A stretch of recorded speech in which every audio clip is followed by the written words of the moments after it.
அனைத்து விவசாய பெருமக்களுக்கும் வணக்கம். இந்த மார்ச் மாதங்களில் வந்து நம்ம ஏரியாவில் வந்து தென்காசி மாவட்டத்தில் வந்து இந்த மாதிரி பூ மாமரங்கள் வந்து நல்லா பூ எடுக்கும்.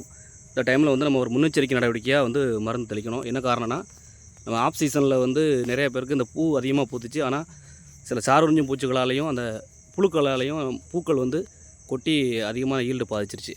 நம்ம அதை வராமல் தடுக்கணும். கண்டிப்பாக இந்த கோடை சீசனுக்காவது நம்ம நல்ல ஒரு ஈல்டு எடுக்கணும்னா இந்த 2 மருந்தை கண்டிப்பாக நீங்கள் வந்து முன்னெச்சரிக்கை நடவடிக்கை தெளிங்க. என்னதுன்னா, ஒரு 10 லிட்டர் தண்ணியில் வந்து 10 கிராம் சல்பர் பவுடராக கிடைக்கும். குயினால் பாஸ் வந்து ஒரு 10 ml ரெண்டையும் கலந்து கண்டிப்பாக வந்து நல்லா முடிஞ்ச அளவுக்கு கை ஸ்ப்ரேயர் வச்சு நல்லா தெளிங்க.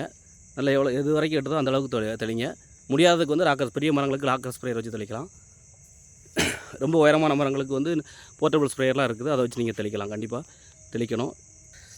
என்ன காரணம்னா, இந்த சல்பர் வந்து இலைப்புள்ளி நோய் மற்றும் அழுகல் நோயெல்லாம் வந்து கட்டுப்படுத்தக்கூடியது. இந்த சின்ன சின்ன அழுகல் இருக்கும் அந்த பூ பிடிக்க இடங்களில். இந்த குயினால் பாஸ் என்னதுக்காகனா, இந்த இலைப்பேன், அசுவினி மற்றும் அந்த கேட்டர்பில்லர்னு சொல்லக்கூடிய புழு, அதுக்கப்புறம் லோப்பருங்கிற ஒரு புழு, அந்த மாதிரி சின்ன சின்ன பூச்சிகள், அதாவது சாரோன்யம் பூச்சிகளை கூட கட்டுப்படுத்தக்கூடியது.